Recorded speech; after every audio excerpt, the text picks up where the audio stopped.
여러분, 한번 떠올려 보세요. 카페에 혼자 앉아 있는데 유독 눈이 가는 사람이 있습니다. 화려한 옷을 입은 것도 아닙니다.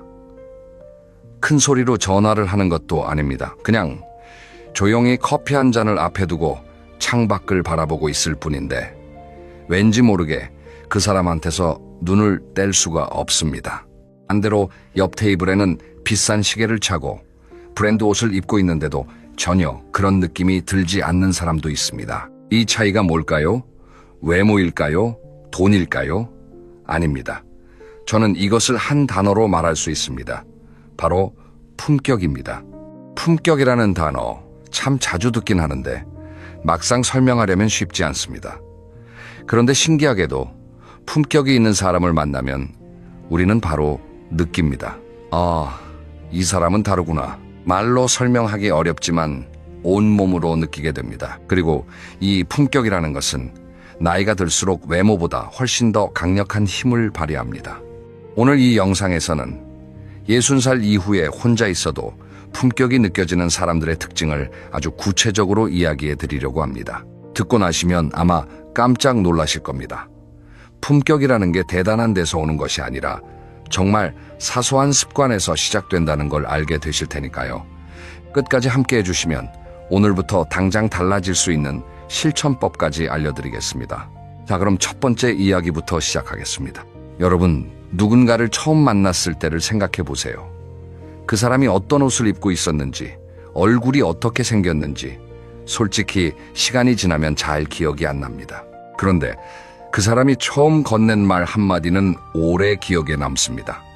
따뜻했던 한마디, 혹은 불쾌했던 한마디. 이게 바로 첫인상의 진짜 정체입니다. 미국의 한 대학교에서 재미있는 실험을 했습니다. 같은 사람에게 두 가지 다른 말투로 자기소개를 시켰습니다.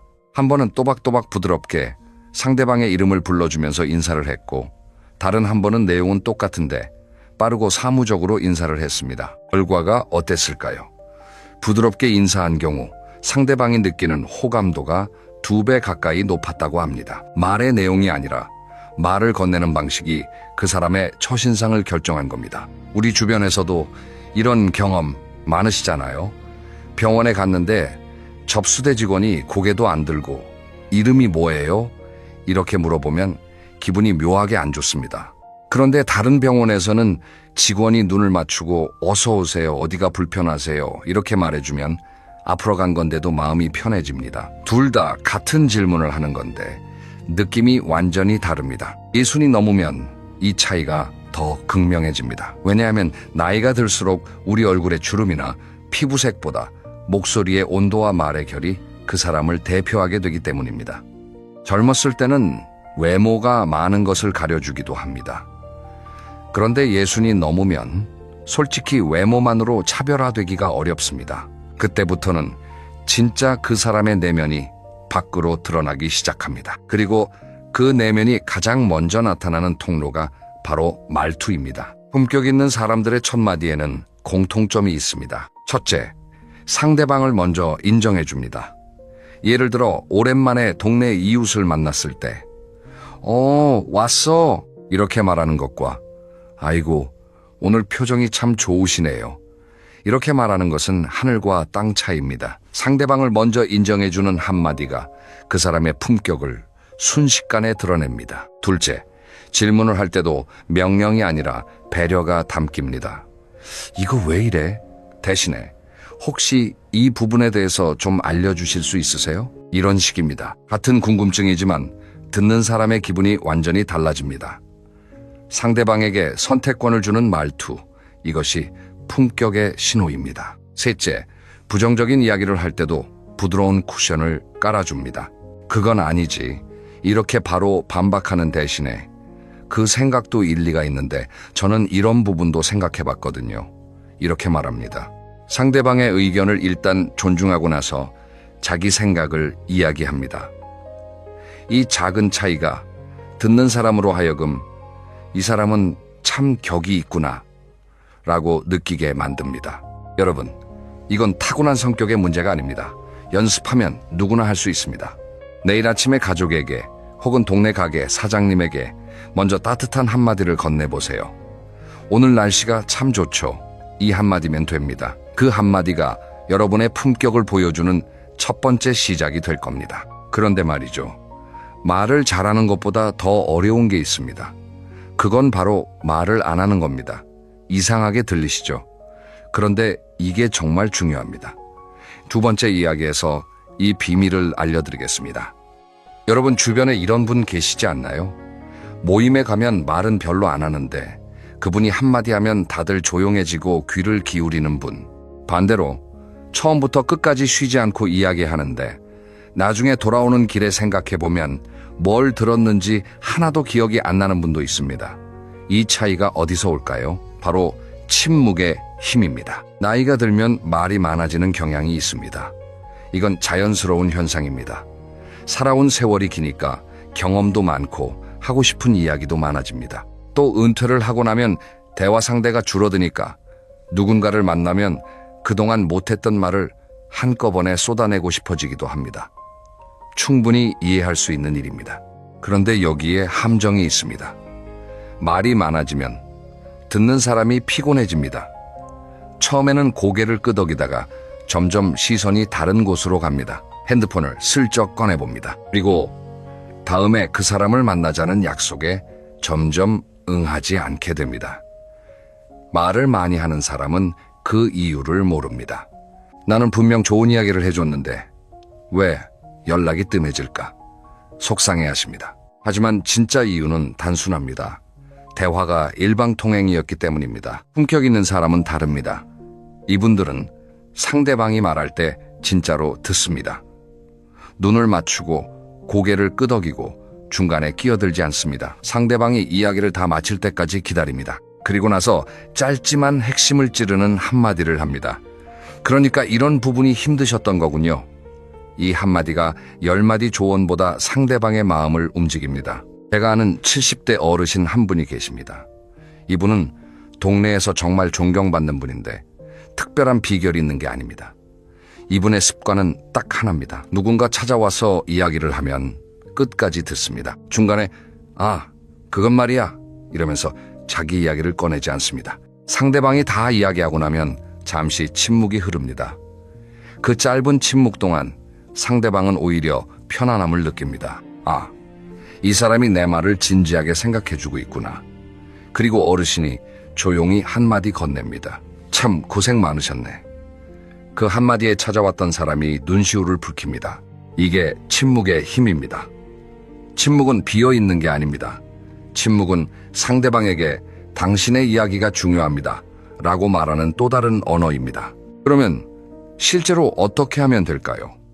어렵지 않습니다. 첫째, 상대방이 이야기할 때 머릿속으로 다음에 내가 할 말을 준비하지 마세요. 우리는 보통 상대방이 말하는 동안 그러면 나는 이 이야기를 해야지. 이렇게 머릿속으로 대본을 씁니다.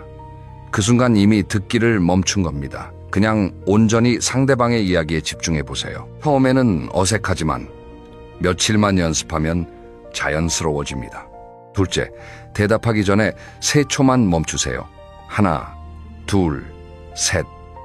이 3초가 마법을 부립니다. 상대방은 그 3초 동안 이 사람이 내 말을 곱씹어 보고 있구나 라고 느낍니다. 그리고 그 뒤에 나오는 여러분의 대답은 아무리 짧아도 깊이가 느껴집니다. 셋째, 조언은 상대방이 요청할 때만 하세요.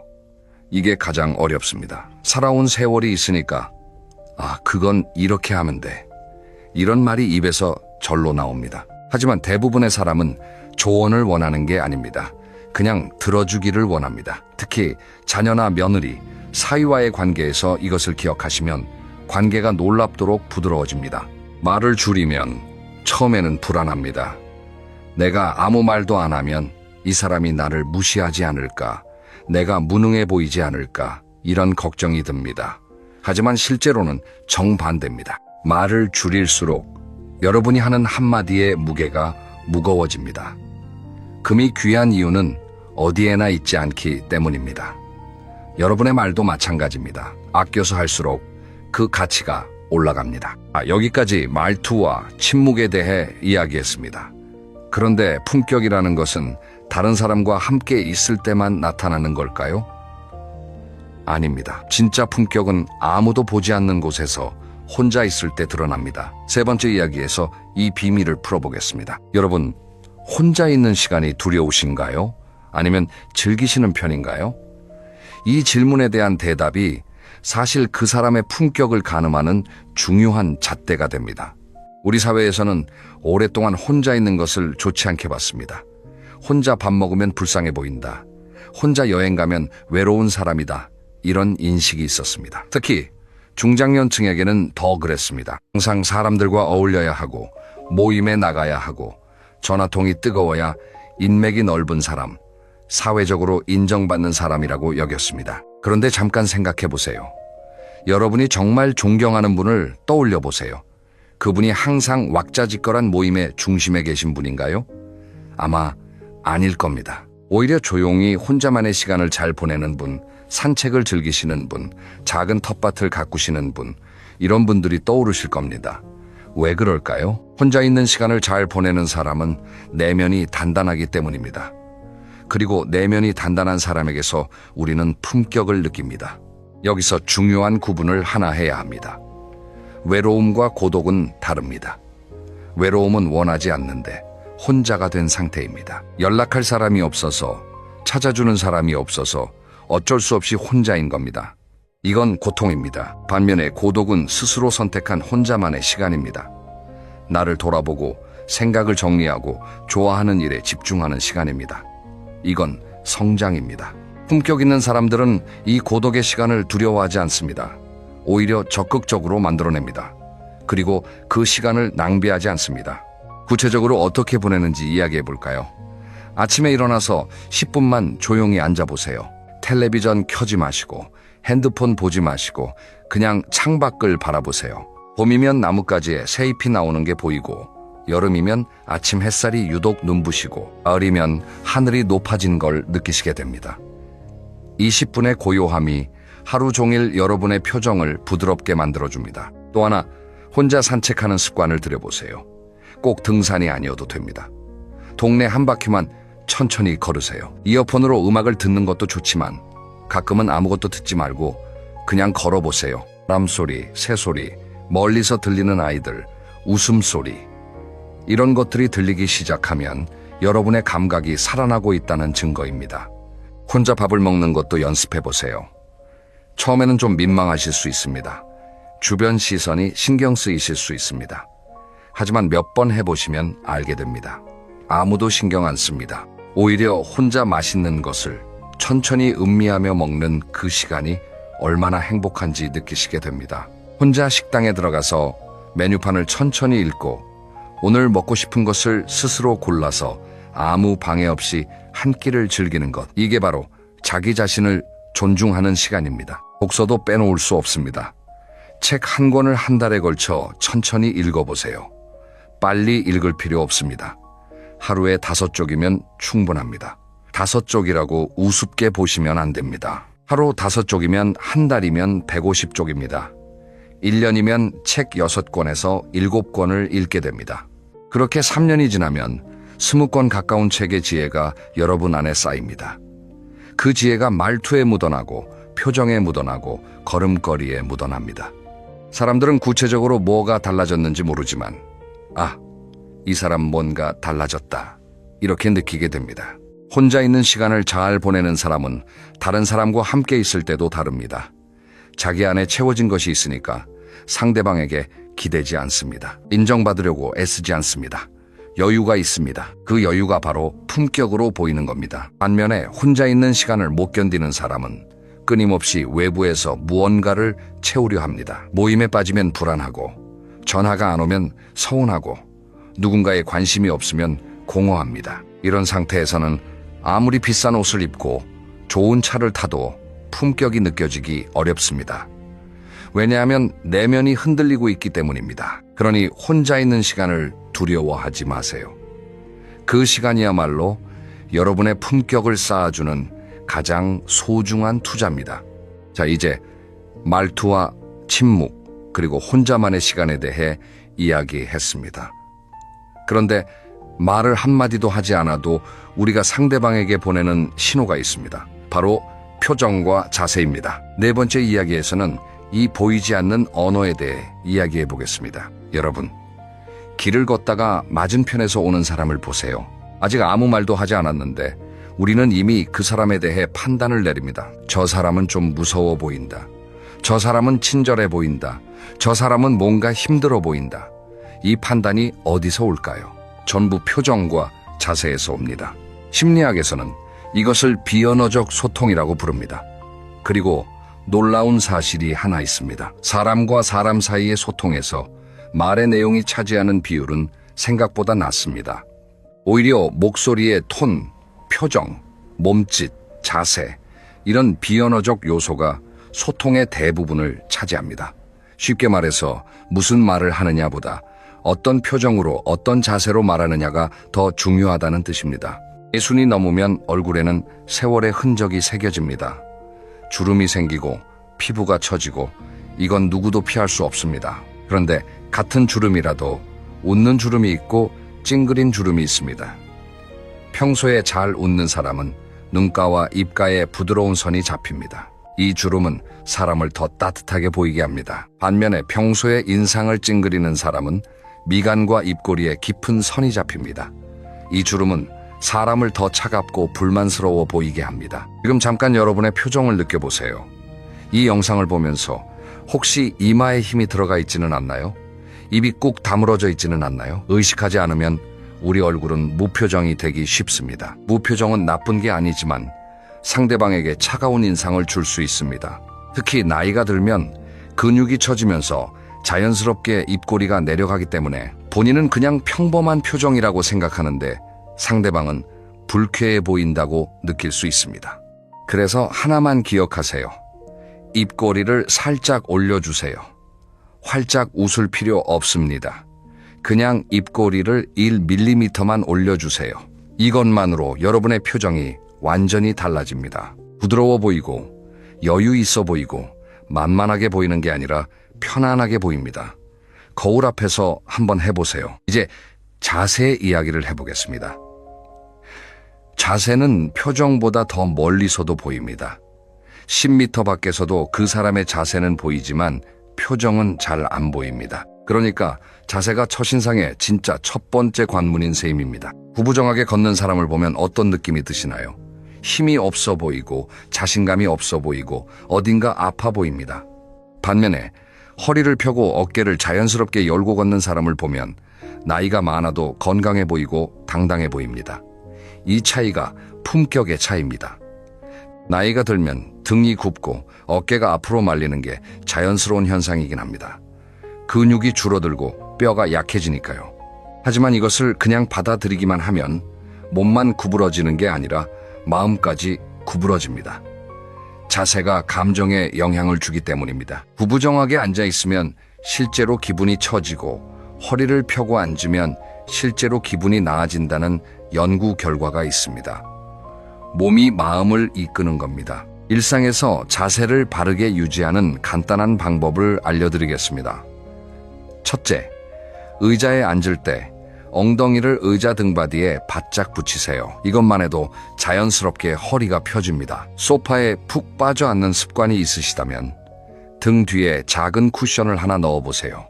그것만으로 자세가 많이 달라집니다. 둘째, 걸을 때 시선을 10m 앞에 두세요. 바닥을 보고 걸으면 자연스럽게 고개가 숙여지고 등이 굽습니다. 시선을 들어서 멀리 보면 고개가 올라가고 자연스럽게 가슴이 펴집니다. 멀리 보고 걷는 것, 이 하나만 기억해도 걸음걸이가 완전히 달라집니다. 셋째, 하루에 한 번 벽에 등을 붙이고 서보세요. 뒤통수, 어깨, 엉덩이, 발뒤꿈치, 이 네 군데가 벽에 닿도록 서는 겁니다. 처음에는 불편하실 수 있습니다. 그만큼 평소 자세가 무너져 있었다는 뜻입니다. 이 자세로 1분만 서 계세요. 하루 1분이면 됩니다. 이것을 한 달만 하시면 자세가 눈에 띄게 달라지고 주변에서 뭔가 달라지셨다는 이야기를 듣게 되실 겁니다. 표정과 자세, 이 두 가지는 돈이 한 푼도 들지 않습니다. 성형을 할 필요도 없고 비싼 옷을 살 필요도 없습니다. 오늘부터 당장 바꿀 수 있는 가장 현실적인 품격 향상법입니다. 자, 여기까지 해서 말투, 침묵, 혼자만의 시간, 표정과 자세까지 이야기했습니다.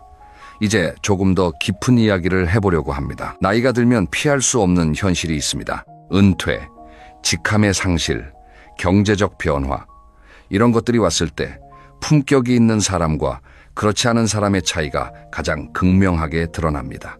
5번째 이야기로 넘어가겠습니다. 여러분, 한 가지 장면을 상상해 보세요. 회사에서 부장님, 이사님 소리를 들으며 30년을 일한 분이 계십니다. 회식 자리에서는 항상 상석에 앉고 이름만 대면 아, 그분 하고 알아주는 사람이었습니다. 그런데 은퇴를 합니다. 사무실 짐을 정리하고 마지막으로 회사 현관을 나서는 순간 갑자기 깨닫습니다. 내일부터 나는 누구지? 어제까지는 이사님이었는데 오늘부터는 그냥 아저씨입니다. 이 상황이 오면 사람은 두 부류로 나뉩니다. 첫 번째 부류는 과거의 직함에 매달립니다. 모임에 나가면 나 때는 말이야, 이런 이야기를 반복합니다. 새로 만나는 사람에게 저 예전에 어디 회사 이사였어요 라고 꼭 소개합니다. 명함이 없어졌으니까 말로 명함을 만들려고 합니다. 처음에는 사람들이 아, 대단하시네요 하고 맞장 붙여줍니다. 하지만 2번째, 3번째 듣다 보면 슬슬 불편해집니다. 아, 또 그 이야기구나. 그리고 하나둘씩 연락이 뜸해집니다. 2번째 부류는 직함이 사라진 자리를 새로운 것으로 채웁니다. 어제까지 이사였다면 오늘부터는 동네 도서관에 열심한 독서가입니다. 혹은 아침마다 공원에서 만나는 산책 친구입니다. 혹은 손주에게 종이접기를 가르쳐주는 다정한 할아버지, 할머니입니다. 이분들은 과거를 자랑하지 않습니다. 대신 지금을 즐깁니다. 그러니까 함께 있으면 편안합니다. 재밌습니다. 또 만나고 싶어집니다. 이 차이가 어디서 올까요? 정체성의 기반이 다르기 때문입니다. 첫 번째 부류는 내가 무엇을 했느냐에서 자기 가치를 찾습니다. 그래서 그것이 사라지면 자기 자신도 사라지는 것처럼 느낍니다. 2번째 부류는 내가 어떤 사람이냐에서 자기 가치를 찾습니다. 직함이 바뀌어도 돈이 줄어도 나라는 사람은 변하지 않습니다. 따뜻한 사람은 이사일 때도 따뜻하고 은퇴한 후에도 따뜻합니다. 이 일관성이 바로 품격입니다. 본 이야기도 솔직하게 해보겠습니다. 은퇴 후에 수입이 줄어드는 것은 현실입니다. 이것을 부끄러워할 필요는 전혀 없습니다. 하지만 돈이 줄었다고 해서 품격까지 줄어드는 것은 아닙니다. 비싼 식당에 가지 않아도 동네 국밥집에서 밥을 먹으면서도 얼마든지 품격 있게 살 수 있습니다. 품격은 지갑의 두께가 아니라 태도의 깊이에서 오기 때문입니다. 제가 인상 깊게 본 장면이 하나 있습니다. 동네 분식집에서 70대 할아버지 한 분이 떡볶이 한 그릇을 드시고 있었습니다. 허름한 옷차림이었지만 등은 꼿꼿하게 펴고 계셨고 젓가락질은 깔끔했고 식사를 마치고 일어나실 때 자리를 깨끗하게 정리하셨습니다. 그리고 나가시면서 사장님께 맛있게 잘 먹었습니다. 한마디 하셨습니다. 떡볶이 한 그릇에 1,000원짜리 듯 모를 반찬이 전부였지만 그 장면에서 저는 진짜 품격을 봤습니다. 반대의 장면도 있습니다. 고급 레스토랑에서 비싼 와인을 마시면서 종업원에게 반말을 하고 음식이 늦게 나왔다고 큰 소리를 치는 분을 본 적이 있습니다. 양복은 고급이었고 시계도 비쌌지만 그 순간 품격은 바닥이었습니다. 주변 테이블 사람들이 눈살을 찌푸렸고 함께 온 일행도 민망해하는 게 보였습니다. 품격은 어디서 먹느냐가 아니라 어떻게 먹느냐입니다. 무엇을 입느냐가 아니라 어떻게 입느냐입니다. 얼마를 쓰느냐가 아니라 어떤 마음으로 쓰느냐입니다. 은퇴 후에 관계에서도 마찬가지입니다. 예전에는 내가 사줄게, 내가 낼게 이런 것으로 관계를 유지했을 수 있습니다. 하지만 경제적 여유가 줄어들면 그 방식으로는 한계가 옵니다. 이때 진짜 관계의 실력이 드러납니다. 품격 있는 사람은 돈 대신 마음을 씁니다. 오랜 친구에게 전화 한 통, 어이 잘 지내지? 별일 없어? 이 한 통이 비싼 선물보다 깊은 감동을 줍니다. 이웃에게 텃밭에서 딴 오이 서너 개를 봉투에 담아 건네면서 올해 농사가 잘 됐다. 한번 드셔봐. 이 한마디가 고급 레스토랑 식사보다 따뜻합니다. 결국 돈과 지위가 사라진 뒤에 남는 것은 사람입니다. 그리고 그 사람의 가치를 결정하는 것은 얼마를 가졌느냐가 아니라 어떻게 대하느냐입니다. 이것을 아는 사람이 나이가 들어도 곁에 사람이 남는 사람이고 혼자 있어도 품격이 느껴지는 사람입니다. 이제 마지막 챕터로 가겠습니다. 지금까지 이야기한 내용을 정리하고 오늘부터 당장 실천할 수 있는 5가지를 명확하게 알려드리겠습니다. 이 5가지만 기억하시면 한 달 후에 여러분 자신이 달라진 것을 느끼시게 될 겁니다. 절대 놓치지 마세요. 자, 지금까지 5가지 이야기를 나눴습니다. 말투, 침묵, 혼자만의 시간, 표정과 자세, 그리고 돈과 지위를 넘어서는 태도. 이 모든 이야기를 관통하는 핵심은 하나입니다. 품격은 거창한 것이 아니라 매일의 작은 선택이라는 것입니다. 그래서 오늘부터 바로 시작할 수 있는 실천 포인트 5가지를 정리해 드리겠습니다. 이 5가지를 하루에 하나씩만 시작해 보세요. 한꺼번에 다 하려면 부담스러우니까 오늘은 하나, 내일은 하나, 이런 식으로 천천히 쌓아가시면 됩니다. 첫째, 아침에 일어나면 가장 먼저 만나는 사람에게 따뜻한 한마디를 건네세요. 배우자에게 혹은 가족에게 잘 잤어? 오늘 날씨 좋다. 이 정도면 충분합니다. 혼자 사시는 분이라면 거울 속 자기 자신에게 인사해 보세요. 오늘도 건강하게 일어났네. 고맙다. 이상하게 들리시겠지만 이 작은 습관이 하루의 분위기를 완전히 바꿔놓습니다. 따뜻한 말을 먼저 꺼내는 사람은 하루 종일 따뜻한 사람이 됩니다.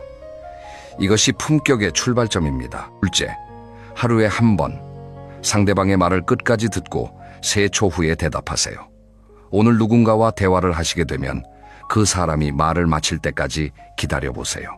끼어들고 싶은 순간이 오면 입을 꾹 다물고 참아보세요. 그리고 상대방이 말을 마치면 바로 대답하지 마시고 마음속으로 하나, 둘, 셋들 세세요. 그 세 초 후에 나오는 여러분의 대답은 훨씬 깊이 있고 여유 있게 느껴질 겁니다. 이것을 일주일만 해보시면 주변 사람들이 여러분에게 이야기하는 것을 더 편안하게 느끼기 시작할 겁니다. 셋째, 하루 10분 아무것도 하지 않는 시간을 만드세요. 텔레비전 끄세요. 핸드폰 내려놓으세요. 그냥 앉아 계시거나 창밖을 보시거나 차 한 잔을 천천히 드세요. 처음에는 못 견디게 심심하실 겁니다. 뭔가를 해야 할 것 같은 불안감이 밀려올 수도 있습니다. 그게 정상입니다. 우리가 얼마나 자극에 중독되어 있는지를 보여주는 증거입니다. 20분의 고요함을 견뎌내면 여러분의 내면이 조금씩 단단해지기 시작합니다. 한 달만 해보세요. 30일 중에 20일만 성공해도 여러분 안에 뭔가 달라진 것을 느끼시게 됩니다. 넷째, 아침마다 거울 앞에서 입꼬리를 올려보세요. 양치질을 하고 세수를 하고 거울을 보는 그 순간에 의식적으로 입꼬리를 살짝 올려보세요. 이것을 5초만 유지하세요. 그 표정을 기억하세요. 그리고 하루 동안 그 표정을 떠올려 보세요. 걸을 때, 버스를 탈 때, 마트에 갈 때 입꼬리가 올라가 있는지 한 번씩 확인해 보세요. 이것은 다른 사람에게 잘 보이려고 하는 게 아닙니다. 여러분, 자신이 편안하고 부드러운 사람으로 살기 위한 연습입니다. 표정이 바뀌면 진짜로 기분이 바뀝니다. 기분이 바뀌면 행동이 바뀝니다. 행동이 바뀌면 사람이 바뀝니다. 다섯째, 하루에 한 가지 감사한 일을 떠올려 보세요. 자기 전에 오늘 하루를 돌아보면서 딱 한 가지만 감사한 것을 찾아보세요. 거창할 필요 없습니다. 오늘 날씨가 좋아서 산책이 즐거웠다. 마트에서 만난 직원이 친절했다. 텔레비전에서 재미있는 프로그램을 봤다. 이 정도면 충분합니다. 감사할 일을 찾는 연습을 하면 신기하게도 세상이 다르게 보이기 시작합니다. 불평과 불만보다 고마움과 만족이 먼저 눈에 들어옵니다. 이런 사람에게서 우리는 여유를 느끼고 따뜻함을 느끼고 품격을 느낍니다. 이 5가지를 다시 한번 정리해 드리겠습니다. 첫째, 아침에 따뜻한 한마디 건네기. 둘째, 상대방 말 끝까지 듣고 3초 후에 대답하기. 셋째, 하루 10분 고요한 시간 갖기. 넷째, 거울 앞에서 입꼬리 올리기. 다섯째, 자기 전에 감사한 일 한 가지 떠올리기. 이 5가지 중에 오늘 딱 하나만 골라보세요. 하나만 시작하시면 됩니다. 작은 시작이 큰 변화를 만듭니다. 한 달 후, 3개월 후, 여러분 자신이 놀라실 겁니다. 아, 나도 이런 사람이 될 수 있구나. 그 놀라움을 꼭 경험해 보시기를 진심으로 바랍니다. 오늘 긴 이야기를 함께 해주셔서 정말 감사합니다. 오늘 이야기의 핵심을 마지막으로 한 번만 더 말씀드리겠습니다. 품격은 타고나는 것이 아닙니다. 비싼 옷을 입는다고 생기는 것도 아닙니다. 높은 자리에 있다고 저절로 따라오는 것도 아닙니다.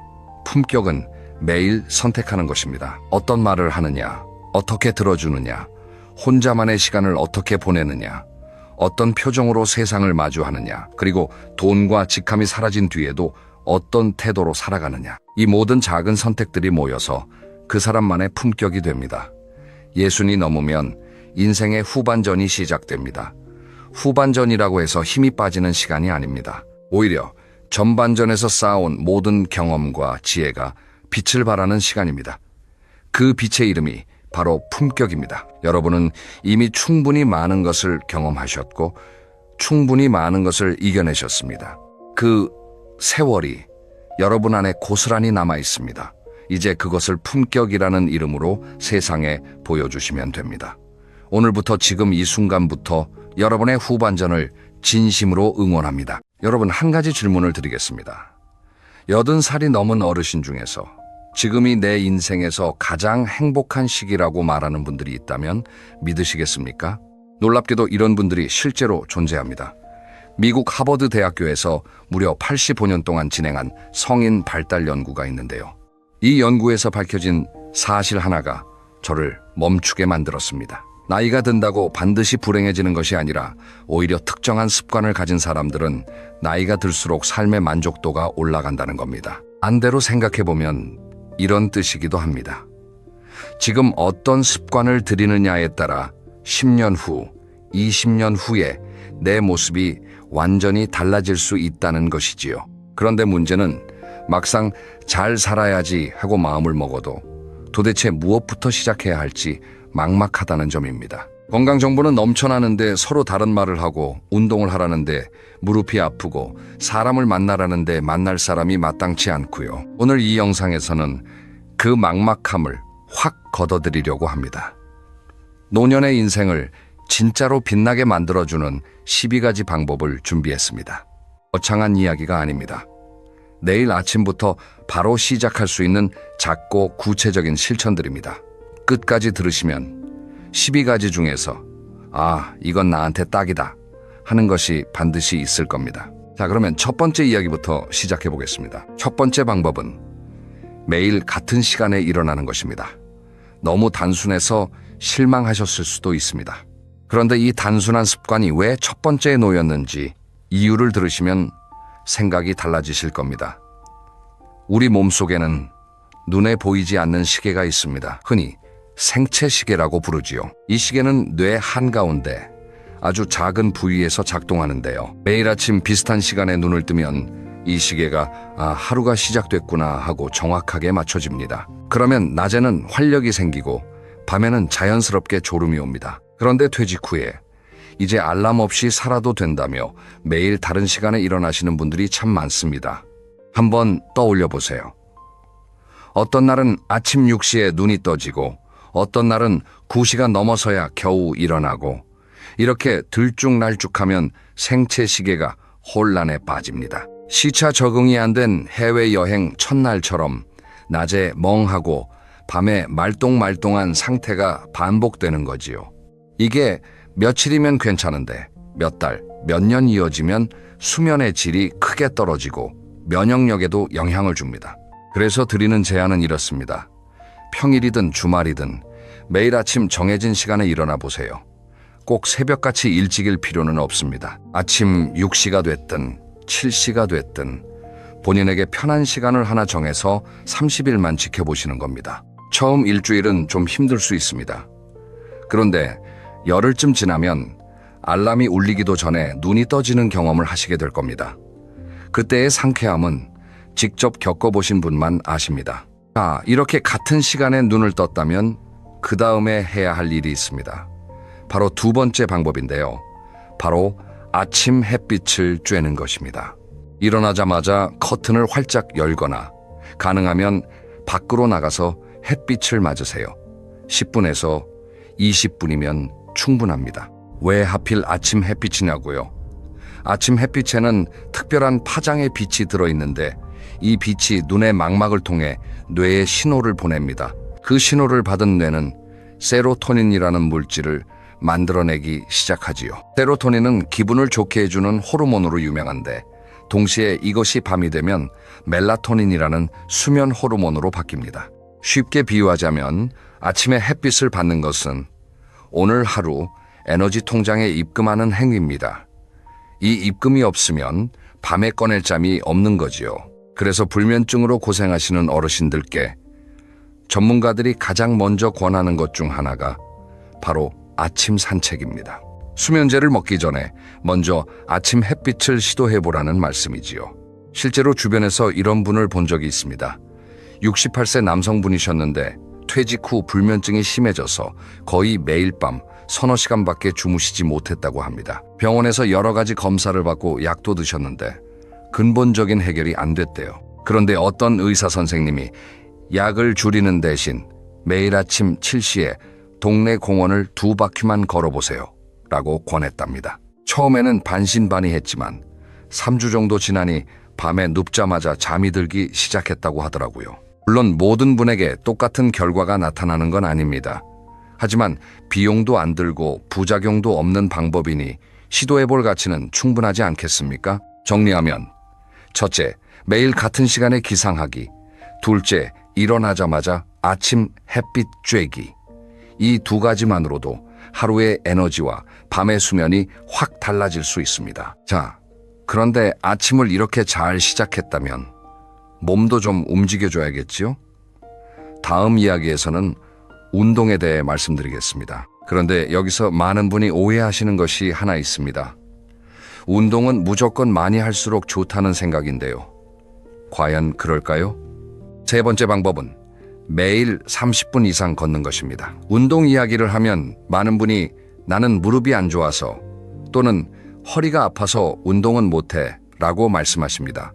충분히 이해합니다. 실제로 나이가 들면 관절이 예전 같지 않은 것이 사실이니까요. 그런데 여기서 역설적인 사실 하나를 말씀드리겠습니다.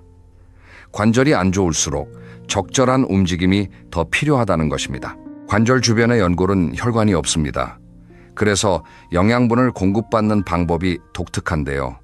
바로 움직일 때 관절액이 스며들면서 영양분이 전달됩니다. 마치 스펀지를 눌렀다 놓으면 물을 빨아들이는 것처럼요. 그러니까 움직이지 않으면 오히려 연골이 더 빨리 닳을 수 있다는 뜻입니다. 그렇다고 무리하라는 말씀이 아닙니다. 가장 좋은 운동은 걷기입니다. 걷기는 관절에 무리를 주지 않으면서도 전신을 고르게 움직여줍니다. 세계보건기구에서도 65세 이상 성인에게 일주일에 150분 이상의 중간 강도 유산소 활동을 권하고 있는데 이걸 하루 단위로 나누면 약 30분 걷기에 해당합니다. 여기서 중요한 팁 하나를 드리겠습니다. 걷기의 효과를 높이려면 대화 속도로 걸으시면 됩니다. 옆 사람과 이야기를 나눌 수 있지만 노래를 부르기는 좀 힘든 정도의 빠르기입니다. 너무 느리게 산보하듯 걸으면 효과가 반감되고 너무 빠르게 걸으면 관절에 부담이 갑니다. 딱 대화 속도, 이것만 기억하세요. 걷는 장소도 중요합니다. 되도록이면 나무가 있는 공원이나 산책로를 추천드립니다. 일본에서 시작된 산림욕이라는 개념 들어보셨지요? 나무가 내뿜는 피톤치드라는 물질이 스트레스 호르몬을 낮춰준다는 연구 결과가 여러 차례 발표된 바 있습니다. 같은 30분을 걷더라도 아스팔트 도로보다 흙길이나 공원에서 걸을 때 기분이 훨씬 좋아지는 데에는 과학적 이유가 있다는 것이지요. 그러면 네 번째 방법으로 넘어가 보겠습니다. 걷기가 유산소 운동의 왕이라면 근력 운동은 노년 건강의 숨은 영웅입니다. 네 번째 방법은 일주일에 2~3번 근력 운동을 하는 것입니다. 근력 운동이라고요? 그건 젊은 사람들이나 하는 거 아닌가요? 이렇게 생각하실 수 있습니다. 하지만 사실은 정반대입니다. 나이가 들수록 근력 운동이 더 절실해집니다. 우리 몸의 근육은 30살을 기점으로 매년 조금씩 줄어들기 시작합니다. 40대까지는 체감이 안 되지만 50대 이후부터는 확 느껴집니다. 무거운 것을 들기가 힘들어지고 계단을 오르면 숨이 차고 의자에서 일어날 때 소리가 나지요. 이게 단순히 불편한 정도로 끝나면 다행인데 근육이 일정 수준 이하로 줄어들면 근감소증이라는 상태가 됩니다. 근감소증은 낙상의 가장 큰 원인 중 하나이고 낙상은 노년기 건강을 한순간에 무너뜨리는 가장 위험한 사고입니다. 그래서 근력 운동이 필요합니다. 헬스장에서 무거운 바벨을 들라는 말씀이 아닙니다. 집에서 할 수 있는 아주 간단한 동작들이 있습니다. 예를 들어 의자를 잡고 천천히 앉았다 일어나는 스쿼트를 10번씩 3세트, 벽에 손을 대고 하는 팔굽혀펴기 10번씩 3세트. 이것만 해도 훌륭합니다. 중요한 것은 강도가 아니라 꾸준함입니다. 한 가지 더 말씀드리자면 근력 운동은 뼈 건강에도 직접적으로 도움이 됩니다. 근육이 뼈를 당기는 자극이 뼈를 더 단단하게 만들어주거든요. 골다공증을 걱정하시는 분이라면 칼슘 보충제만 드실 것이 아니라 근력 운동을 함께 하시는 것이 훨씬 효과적입니다. 정리하면 셋째, 매일 30분 걷기. 넷째, 일주일에 2~3번 근력 운동. 이 두 가지를 함께 하면 심폐기능, 근육량, 뼈밀도, 관절 건강, 4마리 토끼를 동시에 잡을 수 있습니다. 그런데요, 운동만으로는 부족합니다. 아무리 열심히 걷고 근력을 키워도 입으로 들어가는 것이 엉망이면 소용이 없거든요. 다음 이야기에서는 먹는 것에 대해 말씀드리겠습니다. 6번째 방법은 매 끼니 채소를 먼저 먹는 것입니다. 식사 이야기를 하면 대부분 뭘 먹어야 하느냐를 먼저 물으십니다.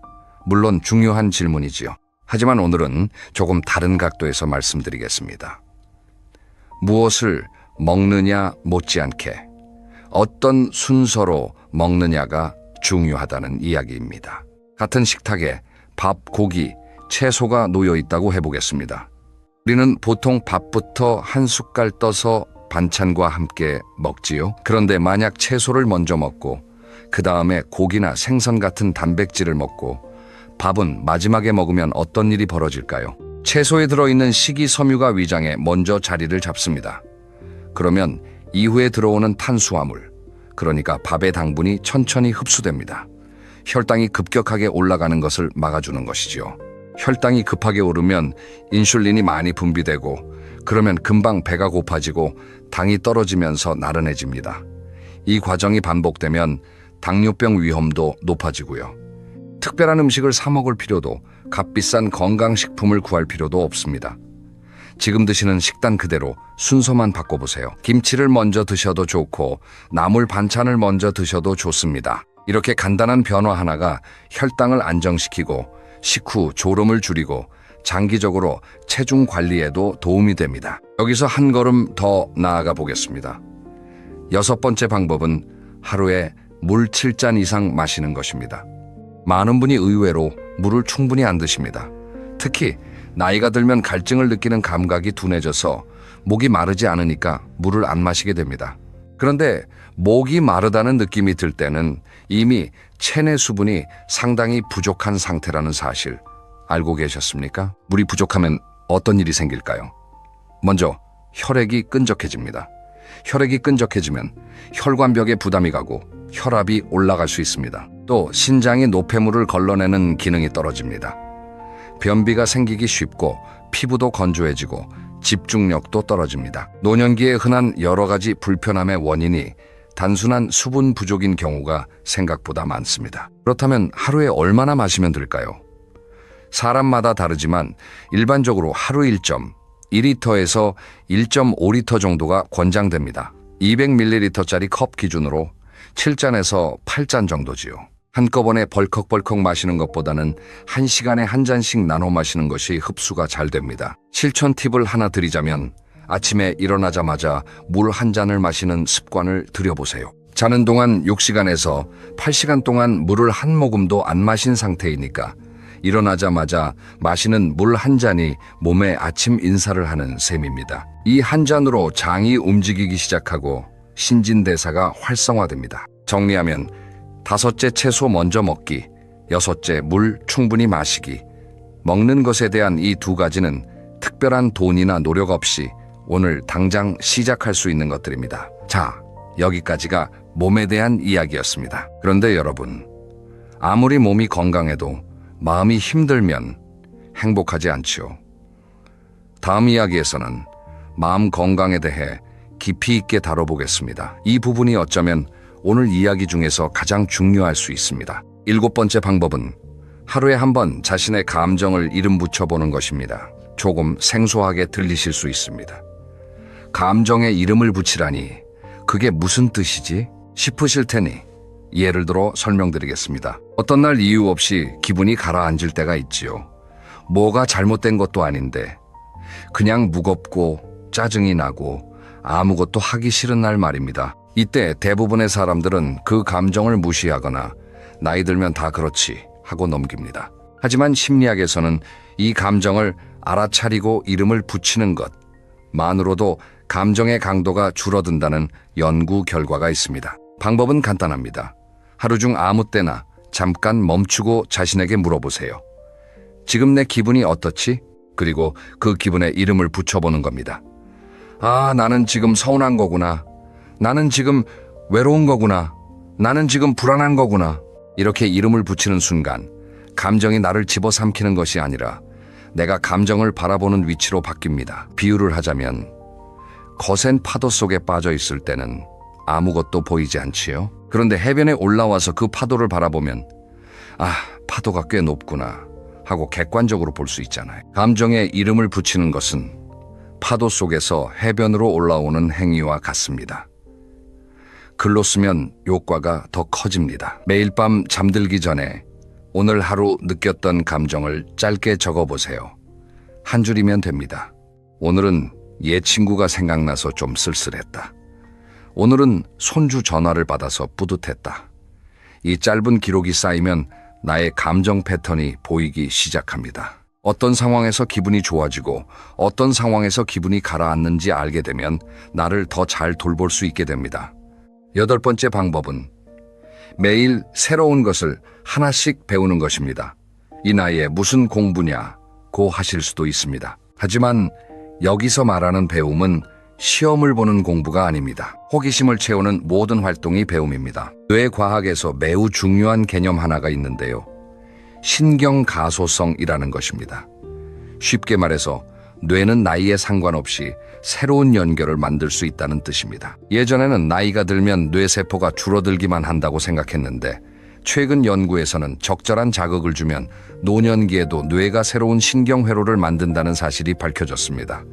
새로운 것을 배운다는 것은 뇌에 자극을 주는 것입니다. 새로운 언어를 배우거나 악기를 연주하거나 처음 가보는 길로 산책하거나 새로운 요리를 만들어 보거나 이런 활동들이 뇌의 여러 영역을 동시에 활성화시킵니다. 실제로 72세에 처음 피아노를 배우기 시작한 분 이야기를 들은 적이 있습니다. 처음에는 손가락이 말을 듣지 않아서 도레미 세음도 제대로 못 쳤다고 합니다. 그런데 3개월, 6개월 지나면서 간단한 동요를 칠 수 있게 됐고 1년이 지나자 손주 앞에서 생일 축하 노래를 연주했다고 합니다. 그분이 하신 말씀이 인상적이었습니다. 피아노를 치는 동안은 잡생각이 하나도 안 나요. 오직 음악에만 집중하게 되니까 끝나고 나면 머리가 맑아지는 느낌이에요. 배움의 대상은 무엇이든 좋습니다. 스마트폰 사용법, 유튜브 영상 만들기, 그림 그리기, 서예, 바둑, 영어 회화, 뜨개질, 텃밭 가꾸기. 중요한 것은 잘하는 것이 아니라 새로 시작하는 것입니다. 새로 시작하는 그 과정 자체가 뇌를 젊게 유지시켜줍니다. 정리하면 7째 감정에 이름 붙이기, 8째 매일 새로운 것 배우기, 마음의 근육도 몸의 근육처럼 단련할 수 있습니다. 자, 이제 9번째와 10번째 방법으로 넘어가겠는데요. 이 부분은 사람과의 관계에 대한 이야기입니다. 앞서 말씀드린 하버드 연구에서 행복의 가장 큰 요인으로 꼽힌 것이 바로 이것이었습니다. 9번째 방법은 나를 힘들게 하는 관계를 정리하는 것입니다. 좀 과감한 이야기지요? 하지만 매우 중요합니다.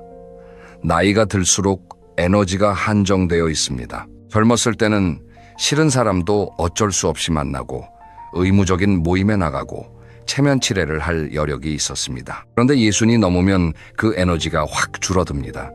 그런데도 과거의 습관대로 모든 관계를 유지하려고 하면 정작 나에게 중요한 사람에게 쓸 에너지가 남지 않습니다. 한번 생각해 보세요. 지금 내 연락처에 저장된 사람 중에서 만나고 나면 기분이 좋아지는 사람이 몇 명이나 되십니까?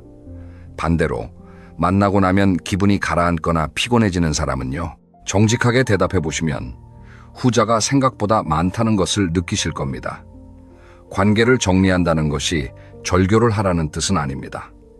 만남의 빈도와 깊이를 조절하라는 뜻입니다. 나에게 에너지를 주는 사람과는 더 자주, 더 깊이 만나고 에너지를 빼앗는 관계는 조금 거리를 두는 것입니다. 이것은 이기적인 것이 아닙니다. 남은 인생을 더 건강하고 행복하게 살기 위한 현명한 선택입니다. 자, 그런데 관계를 정리하는 것 못지않게 중요한 것이 있습니다. 바로 10번째 방법, 새로운 사람을 만나는 것입니다. 이 나이에 무슨 새 친구를 사귀냐고 하실 수 있습니다. 그런데 노년기에 새로운 관계를 맺는 것은 생각보다 훨씬 중요합니다. 왜냐하면 노년기의 고립은 건강에 매우 나쁜 영향을 미치기 때문입니다. 외로움이 건강에 미치는 영향이 하루에 담배 15개비를 피우는 것과 맞먹는다는 연구 결과도 있을 정도입니다. 새 친구를 사귀라는 것이 아무데서나 모르는 사람에게 말을 걸라는 뜻은 아닙니다. 같은 관심사를 가진 사람들이 모이는 곳에 가보시라는 것입니다. 동네 문화센터, 종교 모임, 등산 동호회, 도서관 독서 모임, 자원봉사 활동, 이런 곳에서 자연스럽게 만나는 사람들과는 공통의 관심사가 있으니 대화도 쉽고 관계도 편합니다. 특히 자원봉사 활동을 추천드리고 싶습니다. 남을 돕는 행위가 돕는 사람, 자신의 건강에도 놀라운 효과가 있다는 연구들이 많거든요.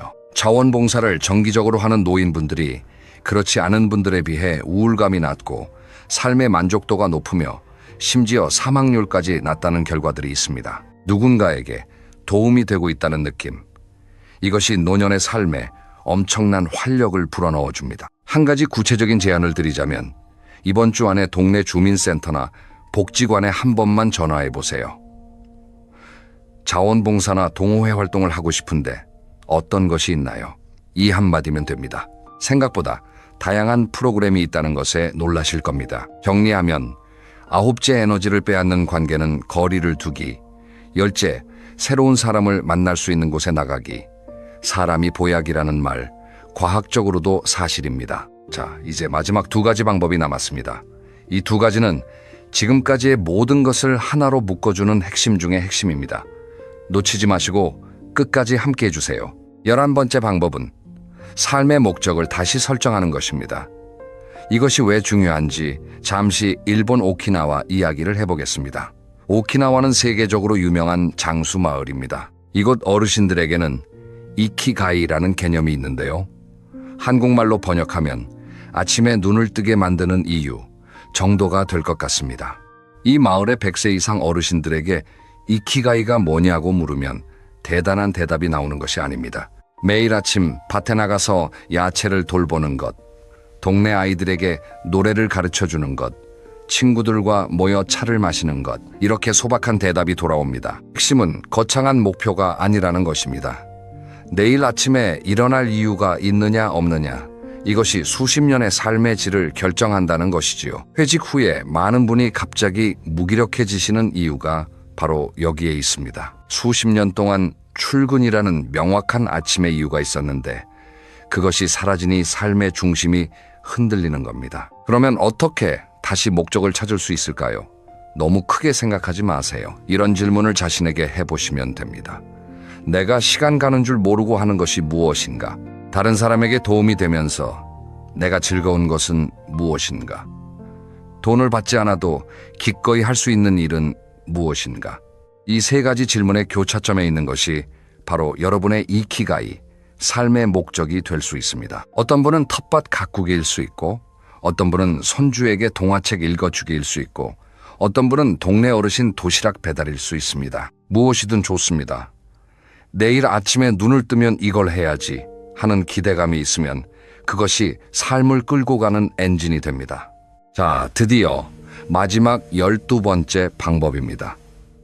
지금까지 11가지 이야기를 했지만 이 마지막 한 가지가 어쩌면 가장 강력할 수 있습니다. 12번째 방법은 감사일기를 쓰는 것입니다. 감사일기요? 그건 좀 뻔하지 않나요? 이렇게 느끼실 수 있습니다. 저도 처음에는 그랬습니다. 그런데 이것에 관한 연구 결과를 알고 나면 생각이 달라지실 겁니다. 미국의 한 유명 심리학자가 이런 실험을 했습니다. 참가자들을 세 그룹으로 나누어 첫 번째 그룹은 매일 감사한 일 5가지를 적게 하고, 두 번째 그룹은 불만스러운 일을 적게 하고, 세 번째 그룹은 그냥 하루에 있었던 일을 적게 했습니다. 10주 후에 결과를 비교했더니 감사한 일을 적은 그룹이 나머지 두 그룹에 비해 삶의 만족도가 훨씬 높았고, 운동량도 더 많았고, 병원 방문 횟수도 적었습니다. 왜 이런 결과가 나올까요? 감사일기를 쓰면 뇌가 좋은 것을 찾는 훈련을 하게 됩니다. 같은 하루를 살아도 오늘 뭐가 좋았지? 하고 찾기 시작하면 이전에는 보이지 않던 작은 기쁨들이 눈에 들어옵니다. 따뜻한 국물 한 모금, 창문으로 들어오는 오후 햇살, 오래된 친구의 문자 한 통, 이런 것들이 감사의 대상이 됩니다. 방법은 아주 쉽습니다. 매일 밤 잠들기 전에 오늘 감사한 것 3가지만 적으세요. 노트에 적어도 좋고 스마트폰 메모장에 적어도 좋습니다. 잘 안 떠오를 때는 아주 사소한 것부터 시작하세요. 오늘 날씨가 따뜻해서 감사하다. 오늘 밥이 맛있어서 감사하다. 오늘 특별히 아픈 데 없이 하루를 보내서 감사하다. 이 정도면 됩니다. 처음에는 억지로 짜내는 느낌이 들 수 있습니다. 그런데 21일쯤 지나면 변화가 느껴지기 시작합니다. 낮 시간에도 이건 오늘 밤에 감사 일기에 써야겠다 하는 생각이 자연스럽게 떠오르게 됩니다. 그때부터 하루가 달라집니다. 같은 하루인데 좋은 것이 더 많이 보이기 시작하는 거지요. 감사 일기가 특별히 노년기에 강력한 이유가 있습니다. 나이가 들면 잃는 것이 많아집니다. 건강도 사람도 역할도 하나씩 사라지지요. 이때 잃는 것에만 초점을 맞추면 마음이 점점 어두워집니다. 그런데 감사일기는 아직 남아있는 것에 시선을 돌려줍니다. 잃는 것은 자연스러운 일이지만 남아있는 것에서 기쁨을 찾는 능력, 이것이야말로 노년을 아름답게 만드는 진짜 힘입니다. 자, 여러분, 오늘 참 긴 이야기를 함께 나눴습니다. 처음에 드렸던 질문 기억하시지요? 80살이 넘어서 지금이 가장 행복하다고 말하는 사람들의 비밀. 오늘 나눈 12가지가 바로 그 비밀의 조각들입니다. 한 번 더 정리해드리겠습니다. 첫째, 매일 같은 시간에 일어나기. 둘째, 아침 햇빛 쬐기. 셋째, 매일 30분 걷기. 넷째, 일주일에 2-3번 근력 운동하기. 다섯째, 채소부터 먹기. 여섯째, 물 충분히 마시기. 일곱째, 감정에 이름 붙이기. 여덟째, 새로운 것 배우기. 아홉째, 힘든 관계는 거리두기. 열째, 새로운 사람 만나기.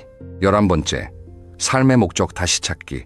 12번째, 감사일기 쓰기. 이 12가지를 한꺼번에 다 하려고 하지 마세요. 그러면 오히려 부담이 되어서 아무것도 못하게 됩니다. 대신 오늘 이 중에서 딱 한 가지만 고르세요.